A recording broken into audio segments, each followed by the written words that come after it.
after today's presentation, so that might go over the hour mark. If you're willing to join us for a few more minutes after, that'd be wonderful. And if we don't happen to get to your questions today, I believe you'll be able to contact Routine after today's presentation, and he can forward those questions over to us. And I believe our contact information is included after the presentation, which you'd be able to reach out to us directly as well.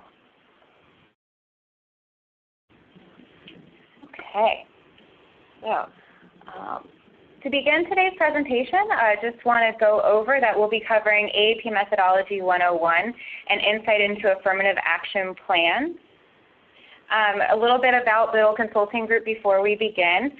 In addition to completing and doing the affirmative action plans on an annual basis, Biddle Consulting Group is also responsible and happy to help clients in compensation analyses, HR assessments. We also create custom test development and validation. We have experts that have helped in EEO litigation and provide expert witness services. We have several books and publications available, and we also have our form of a training arm at Biddle Consulting Group known as the BCG Institute for Workforce Development, where we conduct trainings and webinars on a pretty frequent basis. So please feel free to reach out if you're interested in learning more about that. So getting into the meat of today's presentation, why are you here? Well, hopefully you're here because you have some familiarity with affirmative action plans, or maybe you're new to affirmative action plans and you're trying to learn a little bit more about what they are and what that means for you. Hopefully it also means that your organization has a federal government contract or subcontract that requires you to learn a little bit more about that. You're not just here for, just filling up an hour today. You probably represent the front line of your organization in implementing the programs identified in your affirmative action plan. With that, you might have experience dealing with audits. We'll be covering some of that a little bit later in the presentation. And you're here probably because your organization realizes that affirmative action practices. It's not enough just to create an annual affirmative action plan and put it on your shelf once it's completed, but you are interested in learning more and how it can be implemented within your business practices. So today's agenda will cover several items. Brief history of affirmative action, real brief. We'll take time into consideration today. Who must create an affirmative action plan? We'll cover the requirements of the affirmative action plan. We'll go into the technical reports as well as some of the additional reports that might not necessarily be required. However, it's good business practices to run the analyses of these additional reports. We'll cover the OFCCP and regulatory updates that are as recent as last week. And then finally, in conclusion, we'll do that brief question and answer component to today's webinar. So brief history of affirmative action. We have a handy-dandy chart for you where you can see all the good things that happened starting in the 60s all the way to 1974. As you know, there's been loads of new and recent developments within affirmative action, and so we're not going to be focusing in on those. This is really just the foundation of what brought us here today. So in 1961, we had Executive Order 10925, which was signed by President John F. Kennedy, which prohibits federal contractors from discriminating on the basis of race, creed, color, or national origin. This is really the stepping point in creating affirmative action. In 1963, JFK also signed into law the Equal Pay Act, which amended the Fair Labor Standards Act, and this was aimed at abolishing wage disparity based on sex. In 1964, President Johnson signed the Civil Rights Act, also known as Title VII, which prohibits employment discrimination on the basis of race, color, religion, sex, or national origin. This also created the Equal Employment Opportunity Commission, known as the EEOC, which was developed to implement this law. In 1965, Executive Order number 11246 was signed into law, which prohibits federal contractors from employment discrimination based on race, religion, color, or national origin, and requires federal contractors to actually take affirmative action in these steps. In 1967, Executive Order number 11375 was introduced, which amended Executive Order 11246 to include sex as a protected group as well. Notice that the original executive order had that missing from the protected groups. And then later in 1967, the Age Discrimination and Employment Act was signed, which individuals who are 40 years of age or older from any type of employment discrimination. And then lastly on this slide, we have the Vietnam-era Veterans Readjustment Assistance Act of 1974. You might be more familiar with this as VEVRA. And this takes into account affirmative action to employ in employment any type of protected veteran so that there will be no discrimination against these protected veteran groups as far as employment is concerned.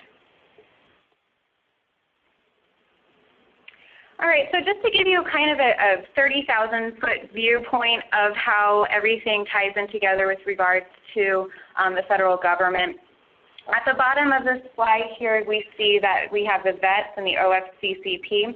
The VETS stands for the Veterans Employment and Training Services, and the OFCCP is the Office of Federal Contracts Compliance Programs. These are probably the most familiar you guys are with the agencies. The VETS and the OFCCP are really the front lines of affirmative action. These two groups deal directly with the Department of Labor. They fall under that department. Other departments that are familiar with equal employment is going to be the Equal Employment Opportunity Commission, the EEOC that I mentioned before, as well as the Department of Justice.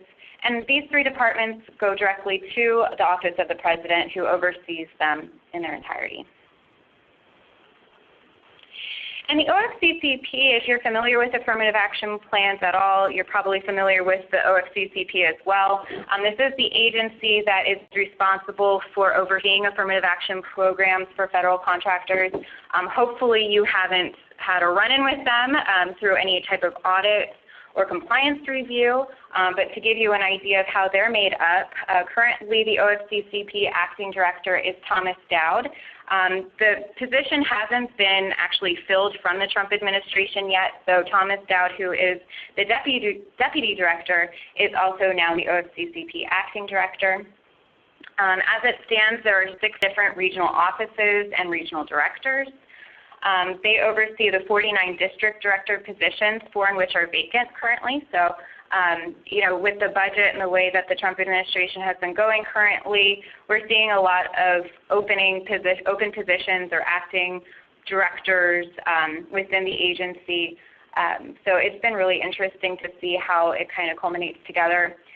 The district directors look over the assistant district directors who do become more involved in the audits, and especially with the budget being cut, the assistant district directors and the district directors are getting more involved with audits to help out where there might be limited bandwidth with the compliance officers.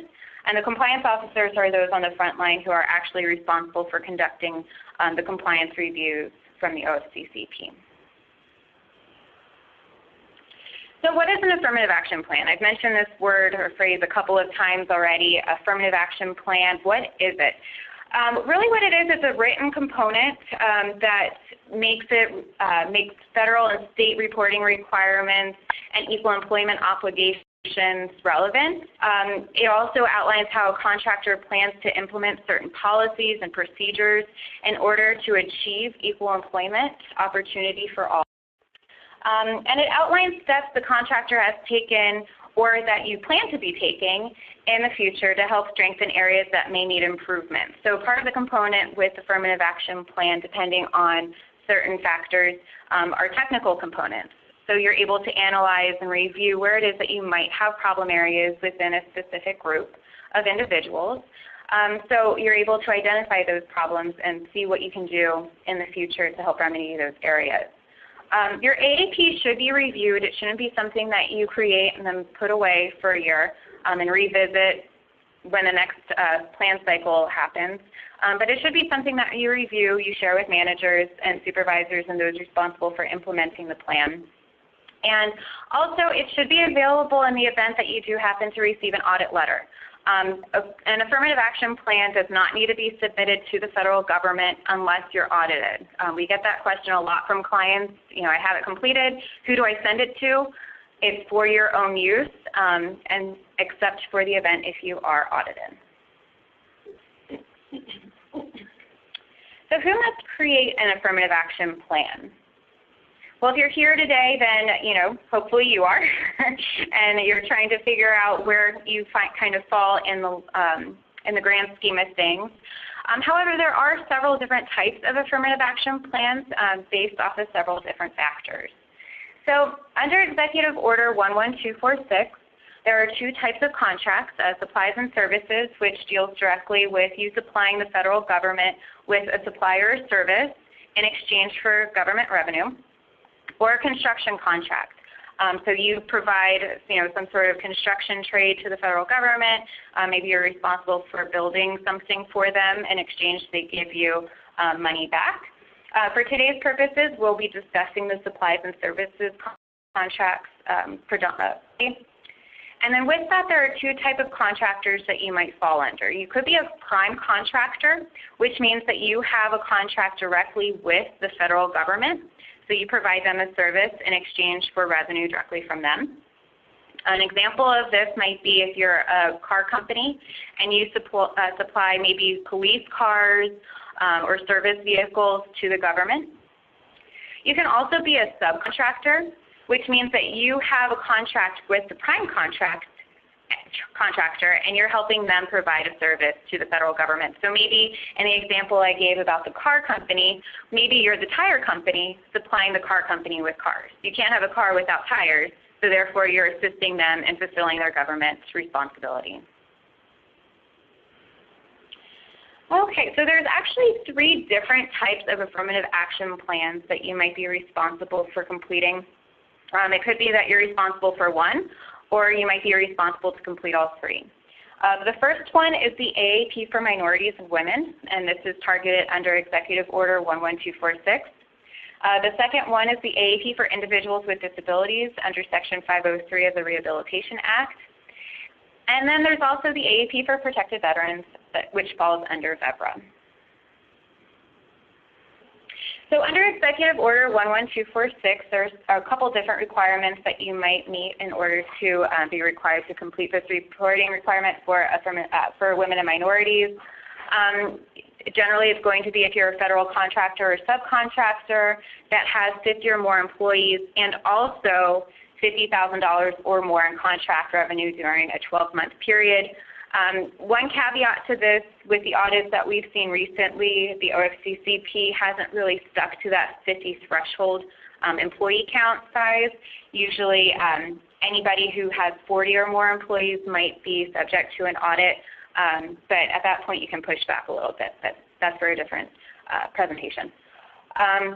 Or you might serve as a depository of government funds in any amount, so that would be like a bank receiving government funds. Or if you're a financial institution who issues and pays U.S. savings bonds or saving notes. Okay. For individuals with disabilities under Section 503, if you have a contract in excess of $15,000 or more for personal property and non-personal services, which also includes construction, if you have at least 50 employees and a single contract of $50,000 or more, you might also be required to complete technical reports under Section 503, and we'll get into what those components are in just a few minutes.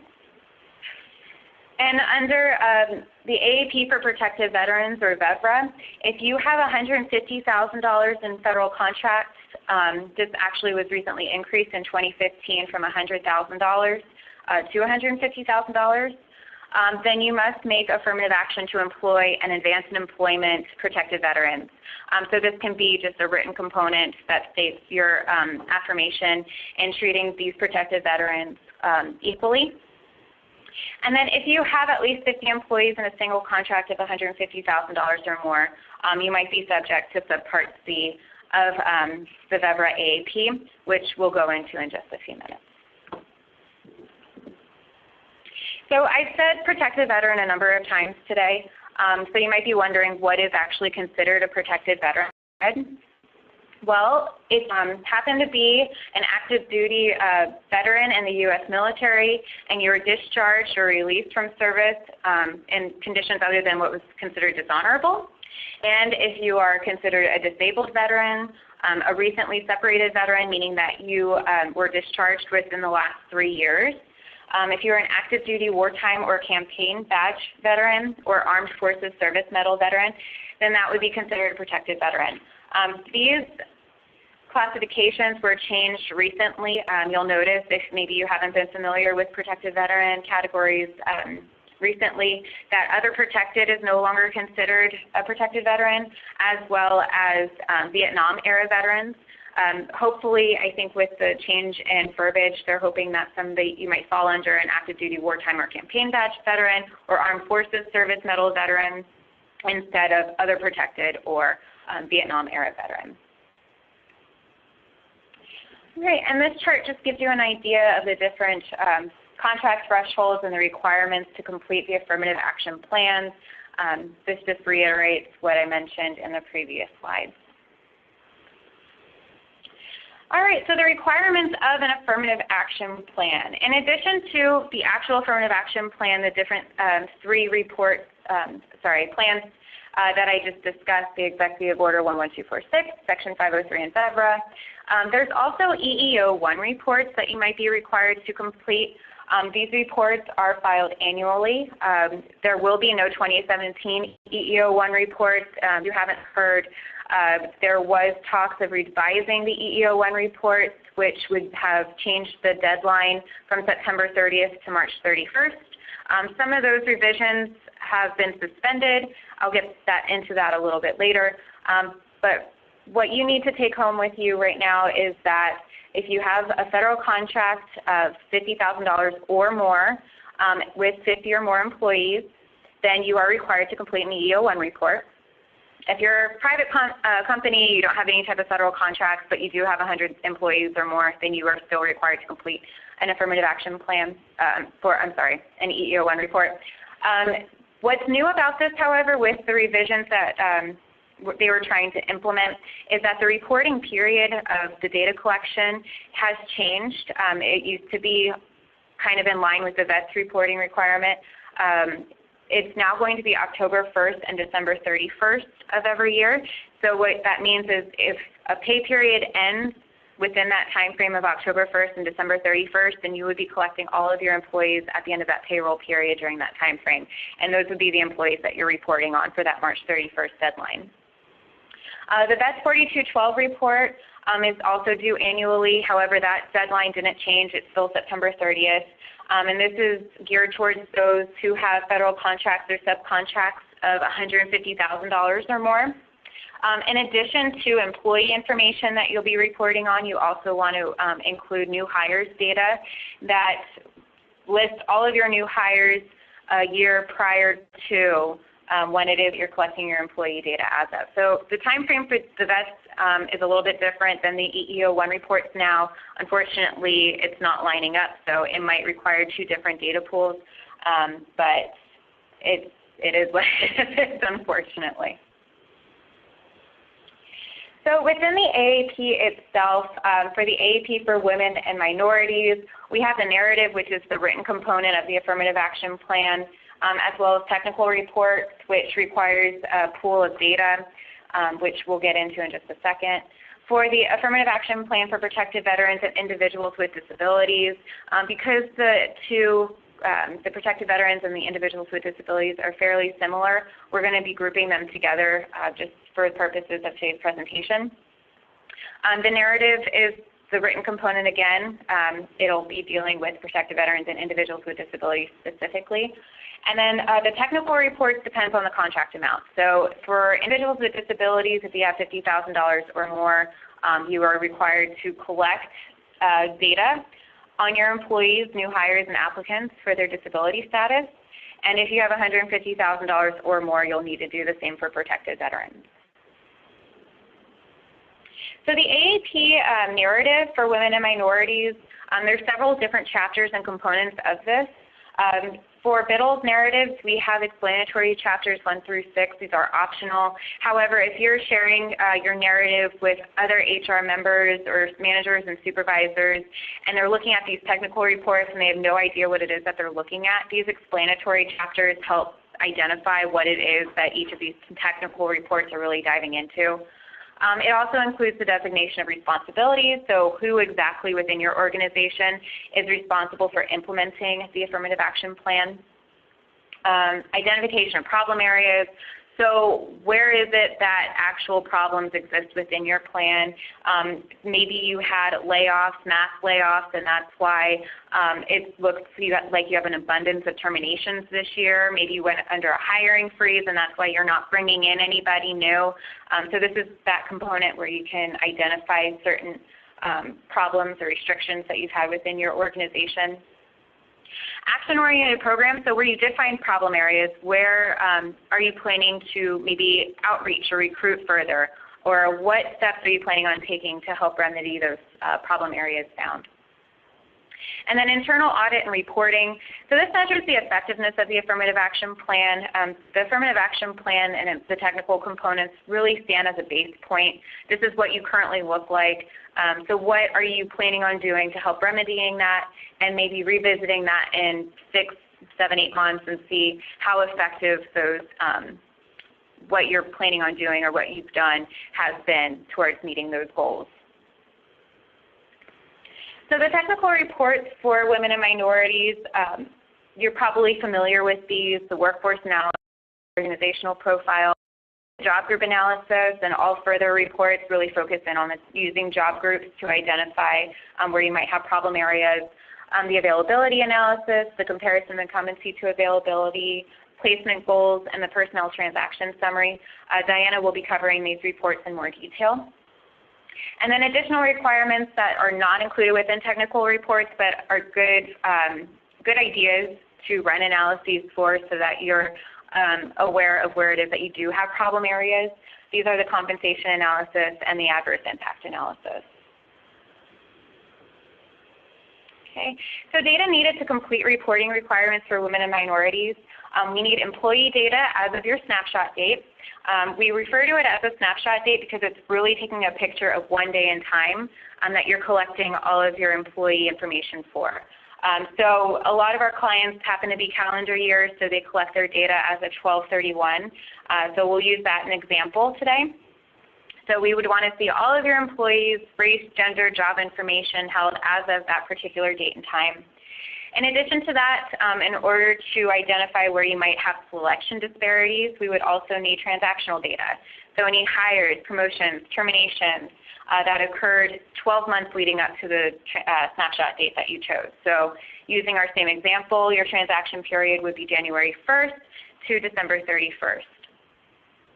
Now, applicants are a little bit nuanced because we want to see all applicants associated to any type of selection decision made during that 12-month period, so any type of hires or competitive promotions that you might have had. So the applicants are going to be tied to those positions directly. So the starting date is somewhat irrelevant because you might have applicants who applied to a position back in November of 2015, but maybe you didn't choose a hire or a promotion until February of 2016. So that selection was made during your transaction period. However, the individual didn't apply until a couple months prior to that date. So moving into the technical components for the protected veterans and individuals with disabilities, we'll start with the narrative. Again, we're combining these two groups because their requirements are very similar. Within the narrative for these protected veterans and individuals with disabilities affirmative action plans, we have the policy statement, which should be signed and posted in an area that all employees or applicants have access to, and this should be signed by the highest U.S. ranked employee. So perhaps your CEO or your president, or maybe it's the CFO because your CEO or president is overseas. It's going to be the highest ranked U.S. employee. It outlines your review of personnel processes as well as review of physical and mental qualifications. For physical and mental qualifications, you should identify how often it is that it's reviewed for each position. We've seen compliance officers ask for a specific date and time. However, if you state that you review them once the position is open, that seems to work out just fine. Reasonable accommodation to physical and mental limitations. So who is responsible within your organization to collect these responses? So when somebody requests a reasonable accommodation, who are they directed to submit that request to? And how is the process usually handled? During OFCC audits, we've seen compliance officers actually request a log of the reasonable accommodations requested, the outcome, the date, and that specific request. So it's important that you have something available in the event you're audited. Harassment policy is not required, but it is recommended. Since you have all these other policies in one handy-dandy narrative, it might be easier to include the harassment policy at the same time. External dissemination of policy, outreach, and positive recruitment, as well as internal dissemination of policy. This helps to identify externally where it is that you outreach, recruit, and let the outside workforce aware of your company and your good faith efforts. Internal dissemination lets your current workers know, hey, we have an affirmative action plan in place. We don't discriminate. These are the areas that we're looking to focus in on, and how you plan on implementing the affirmative action plan within your organization. Audit and reporting system, this is similar to what we saw for the women and minorities narrative, where it just outlines how it is that you measure effectiveness, where you do see that there might be problem areas occurring. Maybe you're not able to really track down individuals with disabilities for hiring purposes. So it's identifying where it is that you might have these problem areas and what you plan on doing to help remedy that. Responsibility for implementation. So again, similar to women and minorities narrative, who is responsible within the organization to implement these components of the AAP. The training component helps list out what it is that you're planning on doing for training your employees with regards to protected veterans and individuals with disabilities. One of the biggest things that we've seen with regards to individuals with disabilities now that there is a reporting requirement for these groups is that a lot of employees are not comfortable with sharing that they have a disability.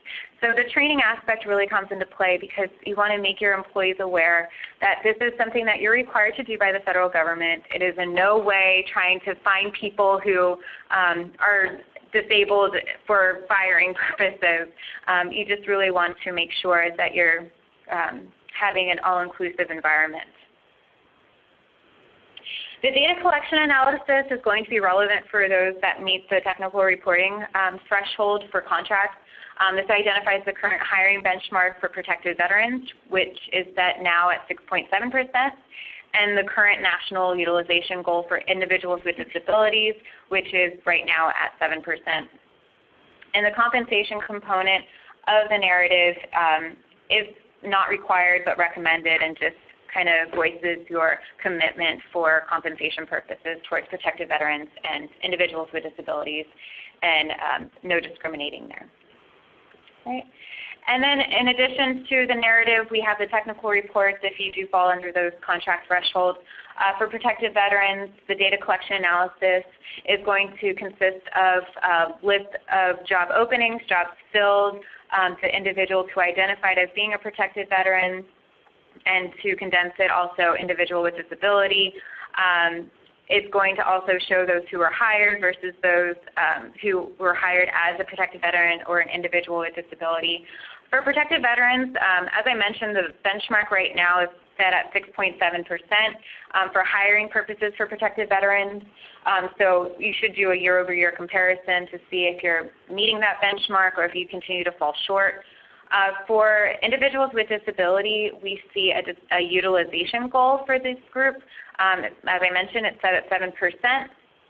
And the utilization goal is going to be looking at your overall workforce and each employee, and depending on your establishment size, your establishment as a whole, or by each job group. So that will help identify where you might have underutilization with regards to individuals with disabilities. So to go into these reporting requirements and technical reports in more detail, I'm going to turn it over to Diana. Yay. Thank you. Okay. So the technical reports are really the meat of the AAP. There are a lot of components that go into the AAP, but the technical reports are usually the ones that contractors are more interested in. So the first report that's required for the technical reports is the workforce analysis. So the workforce analysis is just going to be an overview of your organization by department or organizational unit.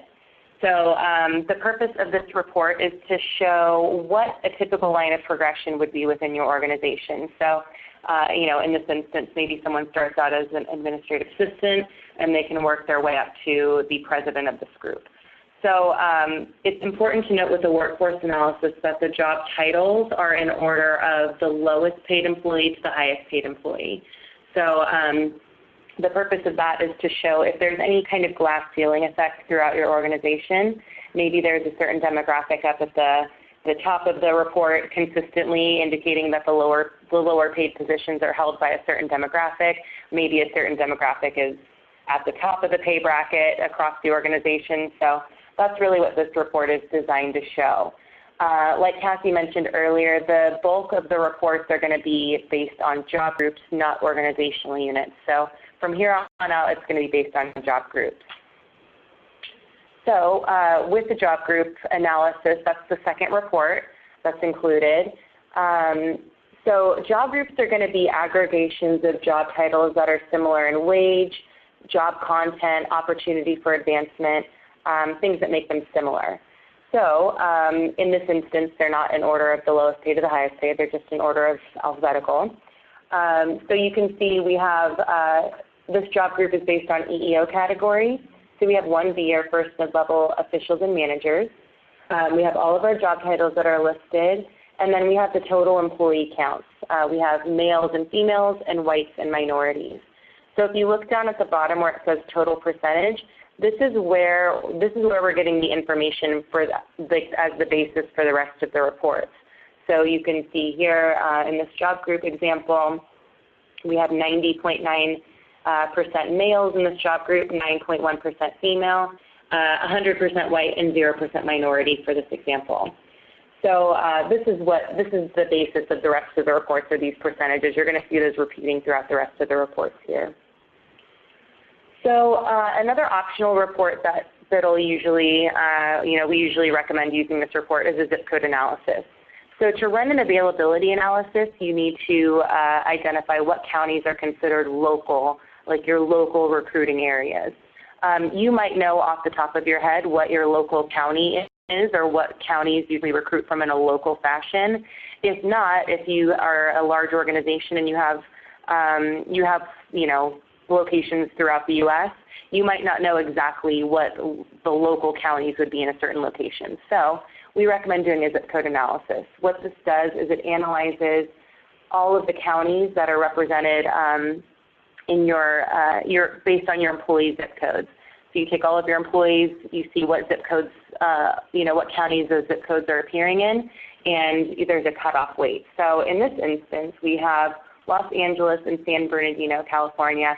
Those are the counties that we've identified are local in this instance. The rest of the counties are rolled up into national data. So again, this report is optional. It's really just a method of identifying what counties are local. However, you can rely on, people that are more knowledgeable within your organization. Maybe they know what counties you typically recruit from. So optional report. So once we've identified what our local counties are and what our local labor area is, then we do an availability analysis. So the availability analysis is designed to show us what the job group should look like based on an estimate of the number of qualified women and minorities that are available. So it's going to be a combination of internal and external data. Internal would be feeder groups, promotional groups, and then external data would be usually census data. There's a couple other types of data that you can use, but the most frequently used is census data. So if we're looking at this example here, job group 1B, we've identified local, reasonable, which would be national, and our feeders.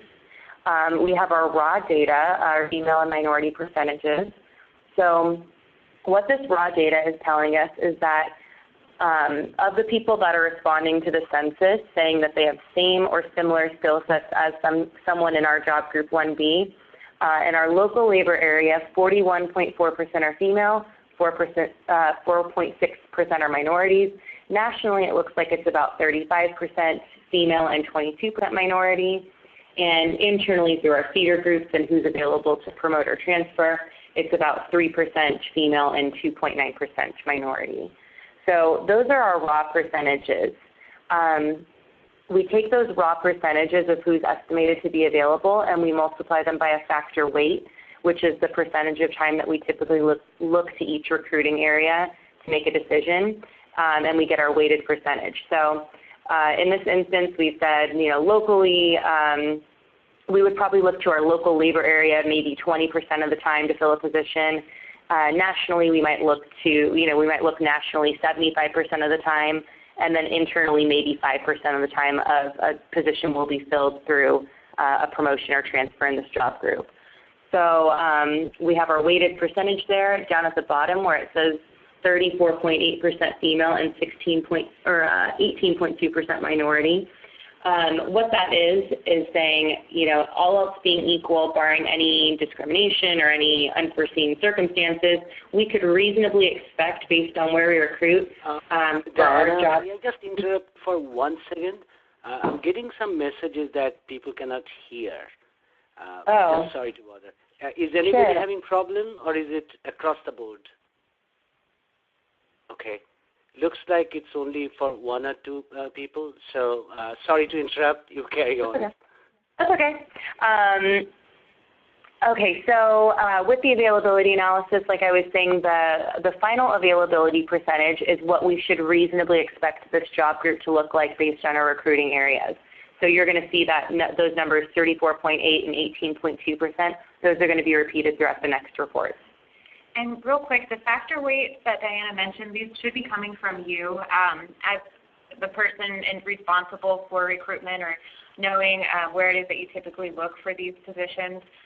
Either somebody who's been with the organization for a while would have historical knowledge, or perhaps if you have years worth of data, you're able to do historical factor weights. But these are not coming from the census, they're not coming from your data, they're coming from your knowledge base. Right.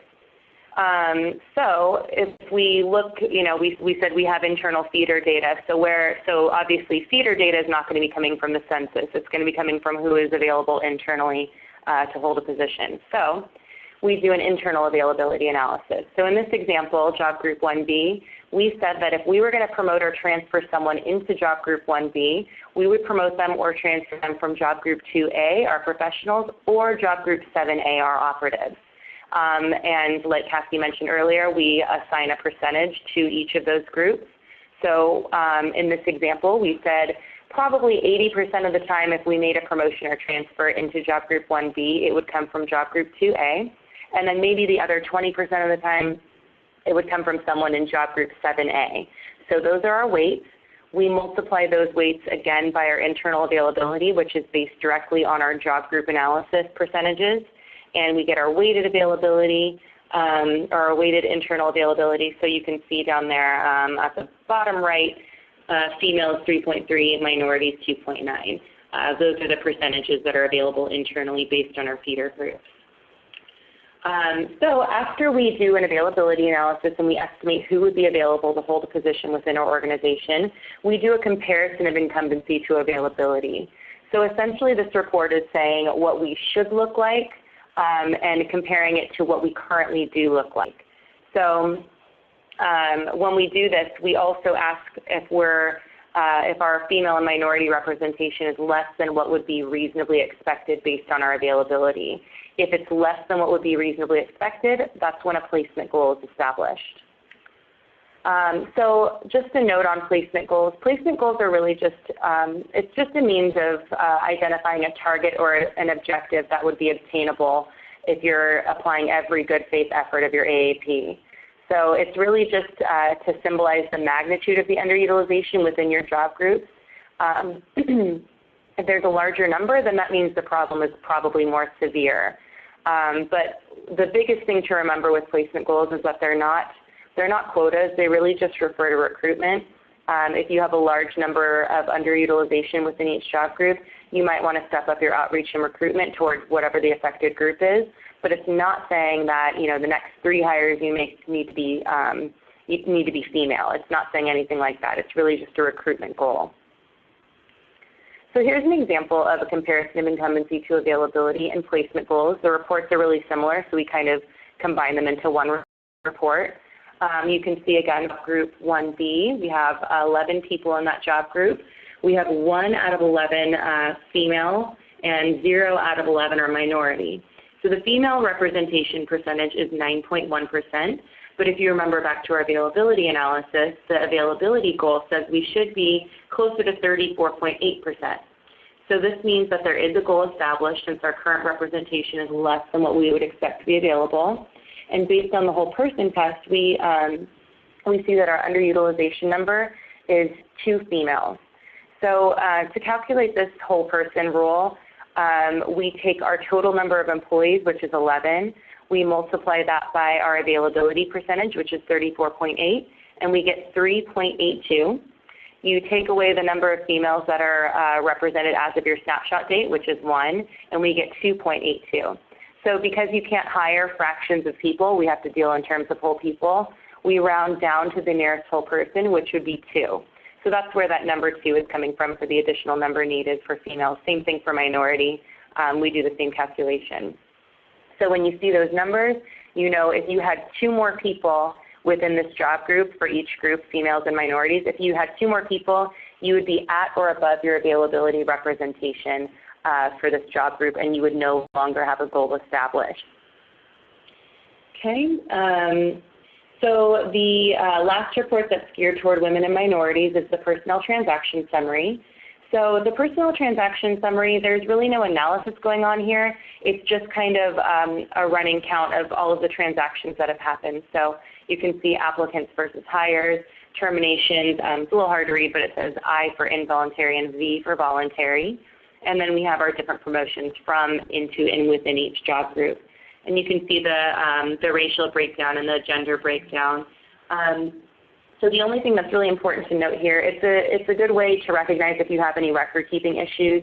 If you have more hires than you do applicants, that's a red flag. If you have a ton of unknowns, that might signal that you need to offer the ability to self-identify or make it more efficient for your applicants if you're not already doing that. And then the other thing to note here is that in the event of an audit, we don't submit any adverse impact analyses to the OFCCP. However, based on your personnel transaction summary, this is how they're going to calculate any adverse impact results. So it's really important for your personnel transaction summary to be accurate so that they can do their calculations accurately as well. So the other technical reports that are required based on the regulations are for protected veterans and individuals with disabilities. So the report that's required for the protected veterans is a data collection analysis and hiring benchmark. So what this report does is it captures all of your job openings, jobs filled, your applicants for all jobs, applicants who identified as a protected veteran, and then applicants hired and protected veterans hired. So you can see exactly how well you're doing based on the benchmark. So you can see here the benchmark does say 7% in this instance. It's actually updated. It's been updated pretty frequently. So back when the snapshot date happened, it was 7%. It's recently been changed to 6.7. So keep that in mind when you're doing your analysis. But you can see in this example, we had 10 out of 274 protected veterans hired out of all applicants that were hired. So that gives us 3.6% of a higher percent based on the hiring benchmark of 7. So we're a little bit underrepresented here for our hiring, but really just the thing to keep in mind here is that failure to meet the benchmark isn't the issue. It's failure to keep records of your positive outreach and recruitment efforts. So if you're not meeting that benchmark, if you can at least show all of the good things that you've been doing to try and outreach and recruit protected veterans, it should be sufficient for the OFCCP. Just make sure that you are keeping those records. And similarly, we have a really similar report for individuals with disabilities. So we have all of our job openings, jobs filled, all the same stuff. but then we also indicate how many individuals with disabilities were hired. But you'll notice here that what we're really measuring with this report is not hires, it's incumbency. So how many employees do you currently have that are identifying as having a disability? So in this example, so the benchmark is 7%. In this example, we have 2.5% representation for individuals with disabilities. So that's who's currently making up our workforce. So again, not quite meeting that benchmark, but as long as you have your documentation to show what positive outreach and recruitment steps you've taken, any job fairs, any partnerships with local organizations to get individuals with disabilities in to apply and hopefully get hired, that should be sufficient. The other thing to note here is that if you are under 100 employees, you can just analyze your workforce based on the entire establishment as a whole. If you have more than 100 employees, then you do need a job group breakdown. So you need to show how many employees are in each job group, how many individuals with disabilities are in each job group, and then the percentage of representation. So ideally, your benchmark, if you're over 100 employees, would be 7% across the board for each job group. Obviously, it might not be attainable, but again, that's where you need to rely on your documentation. So just quickly, a couple of additional reports here. Like I mentioned, we always include an adverse impact analysis for our clients. So just a note about adverse impact. Adverse impact is when a spatially neutral selection device would produce a substantially different rate of selection in hiring, promoting, or any other employment decision. And it's going to be if it works to the disadvantage of a particular group. So in this instance, when we say essentially different, we mean statistically significant. So if it's statistically significant, it means the standard deviation is at or above 1.96. So to do an adverse impact analysis, you can just do a simple kind of like a t-test, a pass-fail rate. So in this example here, we have our white and minority breakdown. We had a total of 4 whites apply and a total of 4 whites passed. 0 of them failed. We had 1 minority apply, and we had 0 minorities pass. So that gives them a 100% fail rate. So obviously, in this instance, if you're looking at this, you might say, okay, obviously the minority is the one that is statistically significantly less selected than the whites. But if we actually do an adverse impact analysis, this is an example here, we can see that the adverse impact is not actually triggering for Fisher's exact. So if we're just looking at this adverse impact analysis example, we have, again, those 4 whites, 1 minority. The selection rate for whites was 100%. Selection rate for minorities was 0%. So it does violate the 80% rule, and it is triggering as statistically significant based on a chi-square test, which is one method of analyzing statistical significance. So what it means when it says chi-square is triggering is that for the results to happen the way that they're happening right now, it's going to happen by chance less than 5% of the time. So that means that this is going on to cause the results to happen this way. So in terms of the OFCCP and what they would be looking at during an audit, they would be taking your personnel transactions and they would be doing exactly this calculation.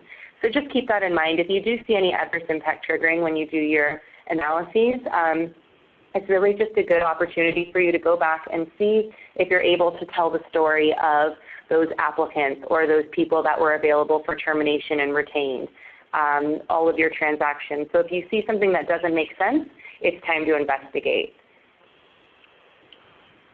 And then another additional report is item 19. So this is an item that's required in the scheduling letter. It's number 19, so we usually refer to it as item 19. But this is going to be your employee level compensation data. So the new scheduling letter requires a lot more information on compensation. So we typically recommend providing this. It's in any electronic format, but we typically recommend providing it in Excel format.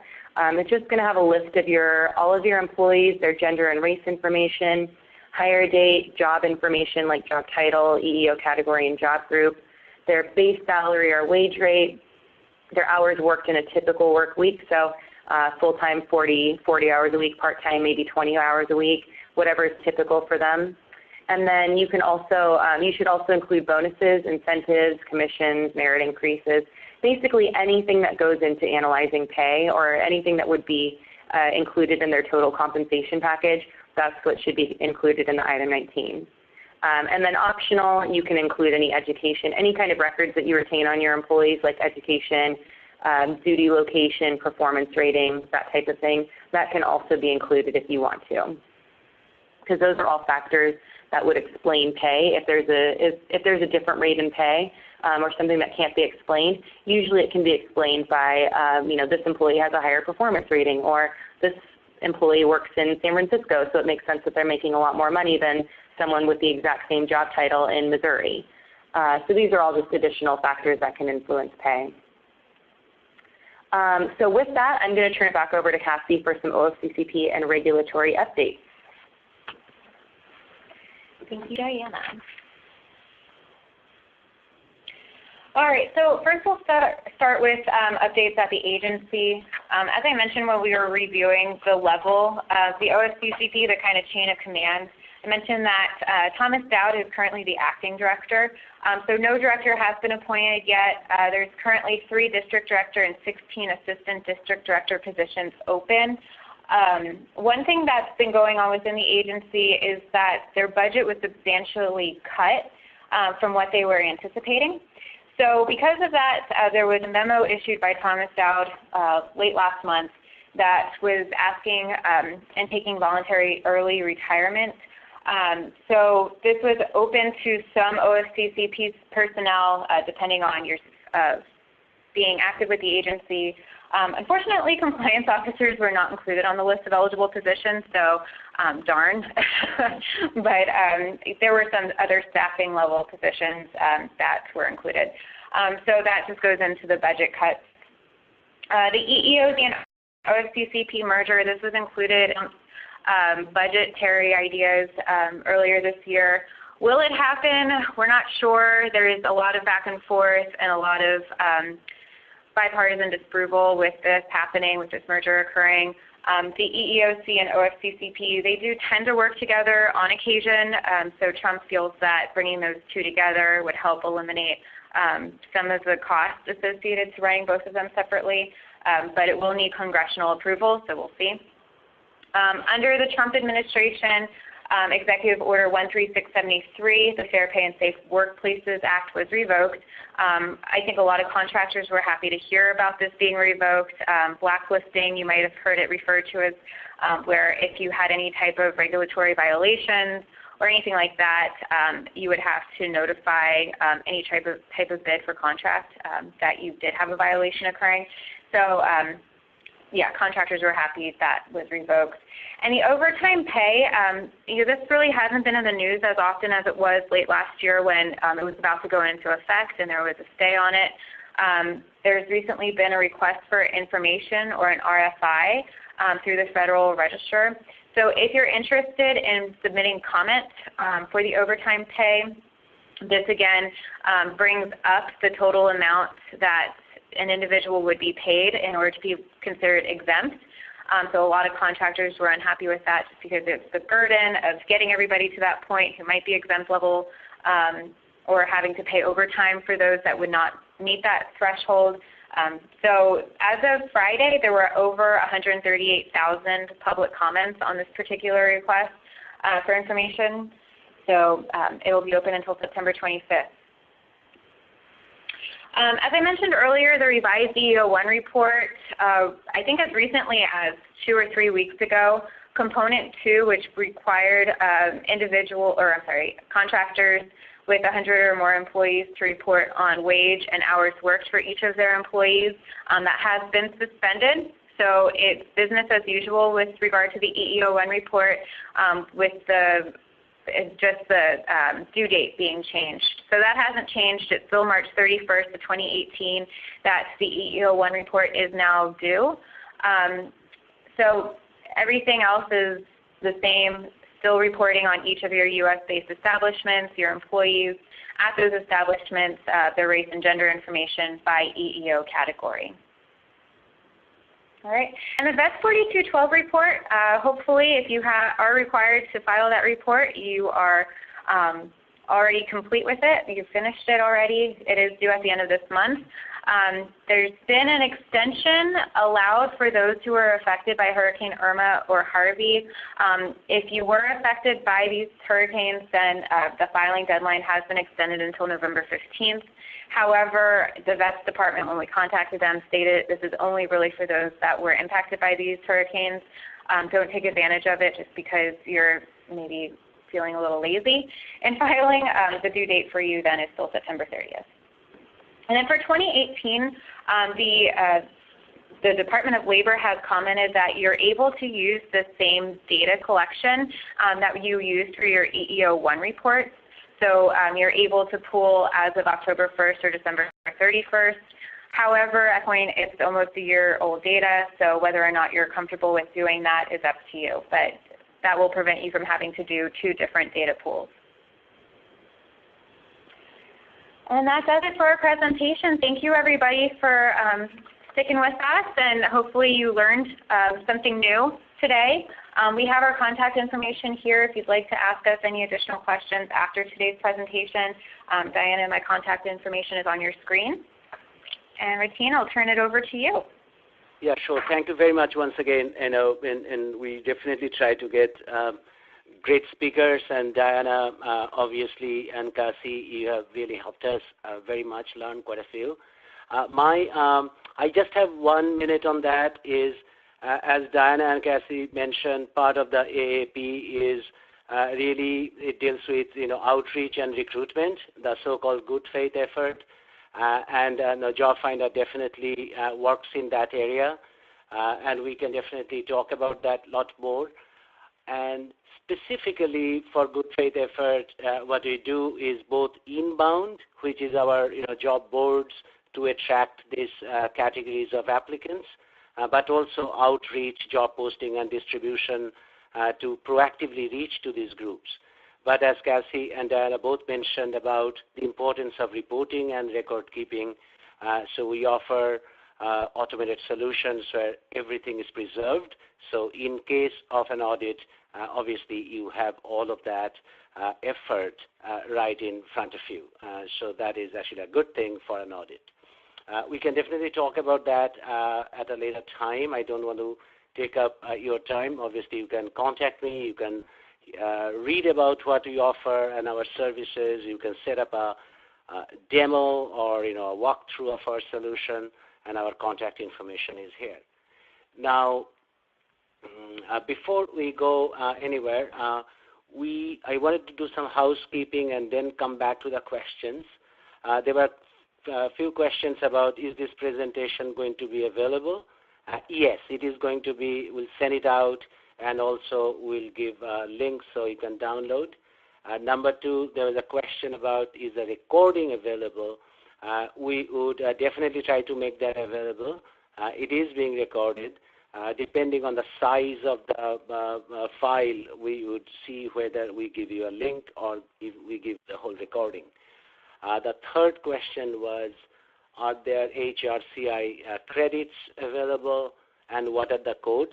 I know they have been approved. I think after the meeting, after the webinar, I'll go back and see what that information is, and we'll send it out. You specifically are requiring or wanting HRCI credit, drop me an email. I'll definitely send you the details on that as well. With that, and the fourth thing I wanted to say that, this webinar series, as you can see, there's nothing for us to sell. It is more really a learning environment, and we are very excited for our next webinar, and that's a couple of months away, but a phenomenal speaker and an attorney actually will be speaking, Shafika, and I'll send out more information about that. Now, coming back to that, the questions. I think we can read the questions. Cassie or Diana, do you want to go through that? Like, one question here is, what portions of these requirements have to be available for inspection by the members of public? Do you remember what this question is about? Yeah, so if anyone asks you if they can see your affirmative action plan or your affirmative action program, the only thing that you're really required to show them is part 2 of your narrative. We get a lot of questions about whether or not you should publish your numbers online. There's nothing prohibiting you from doing that, but we typically recommend against it since there's no telling how much training people have had on reading those numbers. So if anyone asks you to see your affirmative action plan, you can just direct them to part 2 of your narrative, which also includes your policy statement, which should be posted within your website in any conspicuous locations within your organization, like a break room. And if you have any contracts or if you're doing any business with any vendors who are asking to see that you have an affirmative action plan in place, we've had no problems with just providing them with the narrative. No technical reports were necessary. Great. Then the next question was about HRCI. I think we have covered it. Then about audio version that we have covered. The timing on when you are supposed to collect demographic information. Can you provide something, Diana, here? Kenda, from the question from Kenda. Can you see it? Oh, I see, yeah. I'm sorry, what was it? This one. Okay, timing when you're supposed to collect demographic information. So as far as disability status goes, if you're collecting disability, it should be every 5 years. You should be sending out an invitation for your current employees to self-identify. So every 5 years with a reminder in between. So typically it would just be a reminder to your employees that yes, you can update your status at any time in portal or whatever the case is. But then when you're soliciting gender and race information and individual or disability information and veteran information, that should be during the application process when someone applies within your organization. And then there is also a post-offer self-identification for veterans and individuals with disabilities. So initially, it should be when they're applying. If you're a brand new federal contractor and you haven't collected that information from your employees, then it should be done as soon as possible, like within 120 days of receiving that contract. Okay. I think then all about credit, and then there is, I think, is this one, Lisa, question from Lisa. Is the pool for personal transaction analysis the snapshot date or the prior AAP? Can you see this question? Yeah. So for the personal transactions information, that's going to be the year leading up to your snapshot date. So you'll want all your hires, your terminations, your promotions that were made, say from January 1st through December 31st. And then the employee data would be as of December 31st of that same year. Fantastic. So we have one more. We'll give obviously the presentation, and then one more question from Greg. Isn't the VETS extension? So is that something you can cover, Cassie? Yeah, we actually outreached to the Department of Labor directly about this because we had seen several blogs and informational components about the VETS extension. We reached out to them directly, and they said it was only for those contractors directly affected by the hurricanes. They didn't say state specifically, but if you've had your employees not present at work because they're taking care of personal matters directly related to the hurricanes and everything, then those organizations granted the extension. As a side note, I want to try to convince anybody differently, but there's really no way of them to know if you've been directly impacted. Obviously, if you're in Hawaii and you're trying to ask for an extension, they probably won't be granting you one because you're not part of the mainland where it wasn't, the hurricanes were. But just, I would say for karma, as of September 30th, don't say that you were impacted by the hurricanes when you actually weren't. Good. That's all. I think there are a couple of more questions about HRCI and SHRM credit. As HRCI, we have approval. I'll get the code and send it out. Unfortunately, do not have SHRM for this time, but that's something we'll probably add next time.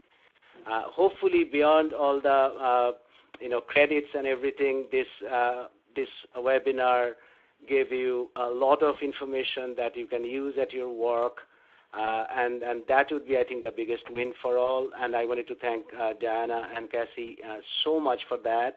And at the same time, for our perspective, from the AAPs, the problem areas, I think a lot of them, the solutions could be about outreach and recruitment. We have solutions in place for that, and we can discuss if you're interested, obviously both for AAP as well as for your outreach and recruitment. Once again, many thanks for joining. I really appreciate your time. I know how busy you all are, and we will be in touch. So thank you again. We will end the event right now. Thank you. Thank you, everyone.